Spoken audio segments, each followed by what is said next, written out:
ఇటు ఏపీ రాష్ట్రంలో కూటమి ప్రభుత్వం అటు వైఎస్ఆర్సీపీని చిత్తుగా ఓడించిన తర్వాత అయితే ఎవరెవరైతే వాళ్ళ పదవులకి అటు త్యాగం చేసిన వాళ్ళు ఉన్నారో, అదేవిధంగా కొంతమందికి పదవులు రాకపోవడం వల్ల ఎవరైతే కీలక నాయకులు ఉన్నారో వాళ్ళందరికీ సంబంధించి ఇప్పుడు వాళ్ళకి కొన్ని బాధ్యతలు అప్పగించే విధంగా అయితే ఇటు సర్కార్ ముందుకు వెళ్తుంది అనుకోవచ్చు. టీడీపీ ఒకటే ఉంటే దీంట్లో ఎక్కువగా శ్రమ పడాల్సిన పని ఉండకపోయేది. కానీ ఇప్పుడు అటు టీడీపీ ఇటు అదేవిధంగా బీజేపీ మరియు జనసేన ఉండడంతో అటు కొంచెం దీనికైతే సమయం పట్టింది అనుకోవచ్చు. ఆల్రెడీ పేర్లు క్లియర్ కట్గా తెలిసిపోతుంది. అవేంటి అనేది ఒక్కసారి చూద్దాం.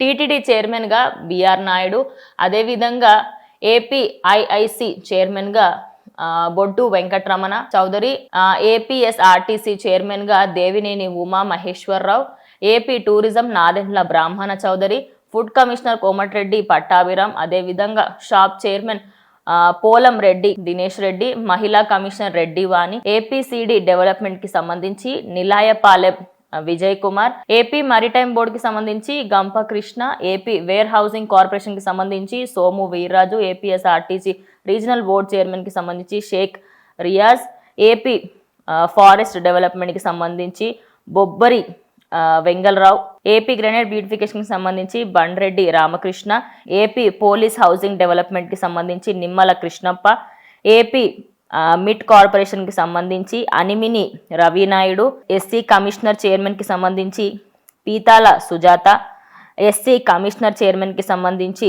కిడారి శ్రవణ్ కుమార్, ఏపీ ఎస్ఎంఐడిసికి సంబంధించి రాయపాటి అరుణ జనసేన పార్టీకి సంబంధించిన ఆవిడకి ఇవ్వడం జరిగింది.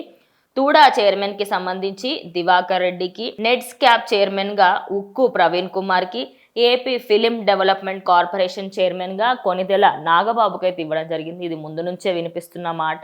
కొనిదెల నాగబాబుకైతే ఖచ్చితంగా ఫిలిం కి సంబంధించిన ఒక బాధ్యతనైతే ఇవ్వబోతున్నారని, ఇటు అమరావతికి సంబంధించి అదేవిధంగా అటు ఏపీ రాష్ట్రానికి సంబంధించి వీటన్నిటికీ ముందుకు వెళ్లే ప్రయత్నంలో అయితే ఇటు వీళ్ళందరూ కూడా శ్రమించిన వాళ్ళే. అటు వాళ్ళు గెలవడానికి కూడా శ్రమించిన వాళ్ళలో వాళ్ళ కీలక పాత్రలను అయితే ఇవ్వడం జరిగింది. ఇది ఫైనల్గా అని అయితే చెప్తున్నారు. ఇంకా అధికారికంగా వాళ్ళు ప్రకటించడం ఒకటే మిగిలిపోయిందనే వార్తలు అయితే వినిపిస్తున్నాయి.